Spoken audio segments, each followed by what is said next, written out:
Chers amis, voici la cinquième demande du Notre Père. Père, pardonne-nous nos offenses, comme nous pardonnons aussi à ceux qui nous ont offensés. Très clairement, Jésus relie notre demande, être pardonné par le Père, à notre propre démarche de pardon envers ceux qui nous ont fait du mal.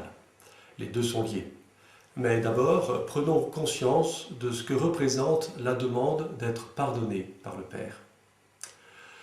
Lorsque nous demandons pardon au Père, nous entrons dans une démarche profonde de vérité et d'humilité face à l'amour sans mesure du Père, de Dieu pour nous. Jésus en donne une très belle illustration dans la parabole du Fils prodigue que nous avons déjà vue. Dans cette parabole, nous voyons le Père généreux en amour envers son Fils, à qui il attribue sa part d'héritage. Et de l'autre côté, nous y trouvons le Fils qui a dilapidé l'héritage par une vie de débauche et qui se retrouve dans la misère. Voici ce que dit ce Fils devenu bien malheureux. Je me lèverai et j'irai vers mon Père, et je lui dirai, Père, j'ai péché contre le ciel et contre toi. Je ne mérite plus, je ne suis plus digne d'être appelé ton fils. Traite-moi comme l'un de tes ouvriers. Le regret de ce fils n'est pas tant d'avoir perdu le bien qu'il a reçu, mais beaucoup plus profondément d'avoir blessé la confiance et l'amour du Père. Il dit, j'ai péché contre toi, envers toi. Au souvenir de la bonté si grande dont il a fait l'expérience tout au long de sa jeunesse dans la maison paternelle, il ressent combien il a offensé cette bonté.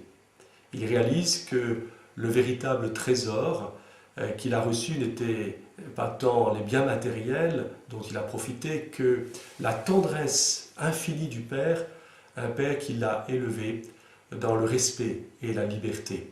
C'est cette expérience profonde que nous sommes invités à vivre devant le Père du ciel. Nous devons prendre conscience de la situation de misère et de pauvreté dans laquelle nous met le mal que nous faisons et en même temps, nous devons nous rappeler l'immense miséricorde du Père qui nous a tout donné pour que nous soyons heureux en nous créant et qui nous donnera encore plus par son pardon. Nous le savons, nos actes d'orgueil, de jalousie, d'envie, de mensonge sont destructeurs. Ils nous détruisent autant qu'ils blessent nos relations avec autrui. Les images de violence à la télé ou sur Internet sont insupportables, mais elles nous renvoient à notre propre violence intérieure et à nos contradictions sur lesquelles nous devons faire la vérité.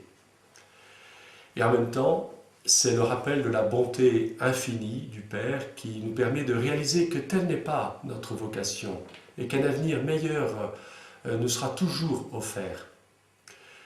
De ce point de vue, l'image de Jésus en croix reste pour nous la plus belle et la plus forte interpellation. Nous y voyons à la fois le péché des hommes et l'amour infini de Dieu qui nous libère de nos fautes. Sur la croix, Jésus dit « Père, pardonne-leur, ils ne savent pas ce qu'ils font ».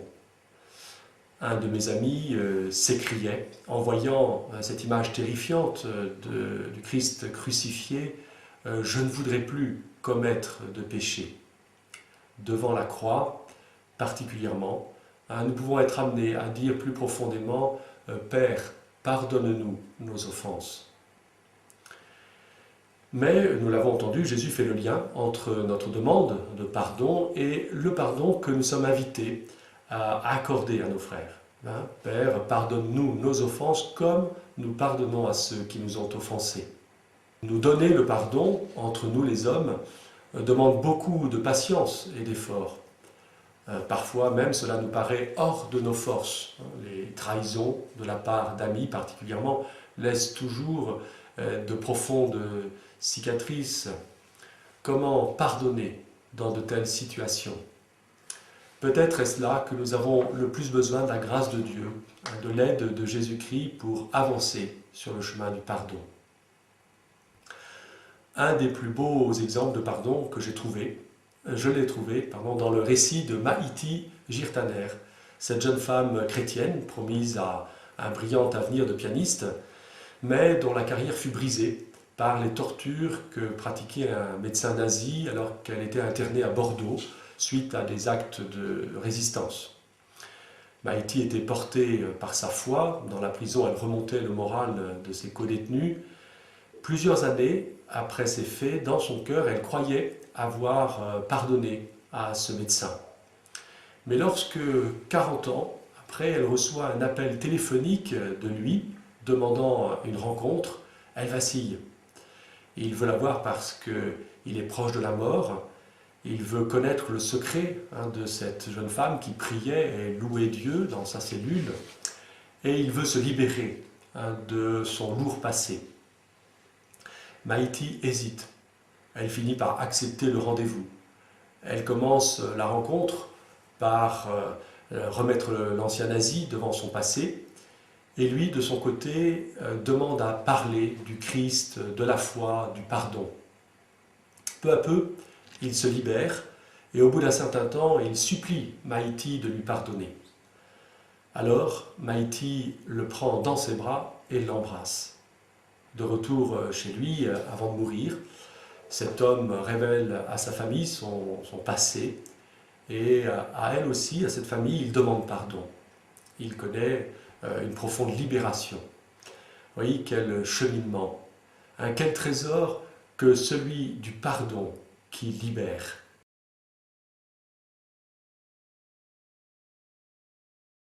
Plusieurs fois dans les évangiles, nous trouvons cette parole « Aux hommes c'est impossible, à Dieu tout est possible ».